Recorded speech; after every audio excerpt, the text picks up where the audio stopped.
Hey everyone, welcome to a new week and a new series. We're going to start looking at the book of Acts this week. We haven't done a study of a whole book in a while, so I'm excited to look at this story of how the Spirit was moving through the early church.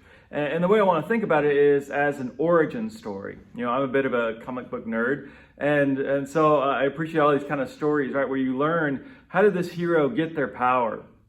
What motivates them to use that to help other people? Or in the case of a villain origin story, what motivates them to use it in a selfish way? And then what's their bigger mission of what they see themselves as there to do?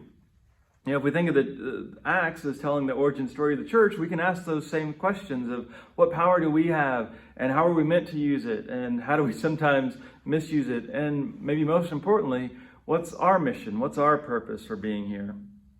Now, this story, we're calling it the origin story, but it goes back earlier, right? It starts with Jesus. And in fact, the book of Acts is a direct sequel to the Gospel of Luke. It's the same author, and he's picking up the story in the exact same place, which tells us that we need to see how those stories are connected too.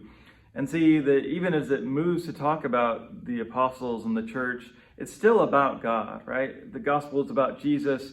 And in a sense, Acts is about the Holy Spirit. And what the Spirit is motivating the church. Now, it's important to know our origin story, to know where we come from and how we got to where we're at. But we also don't want to get stuck there. You know, again, think about how many versions of Spider-Man there have been in movies, or how many Batman there have been, right? We just want to keep going back to that beginning because that seems like an easy story to tell. But we don't want to get stuck in the past. Instead, we think about, what does this mean for today? The book of Acts is open-ended, right? It doesn't really have much of an ending, which I think is intentional. If the Spirit that was working then is still active today, well, how can we still be a part of what the Spirit was doing then? And what does that look like in our time? The Spirit is meant to be bringing fruit, and we get clues as to what that looks like in their story, but we should see it today too.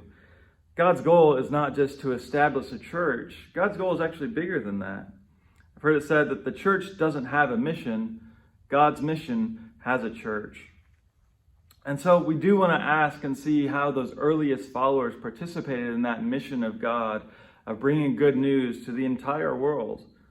But we ask that about them so we can ask about us and ask how we can participate in that very same mission with that very same Spirit.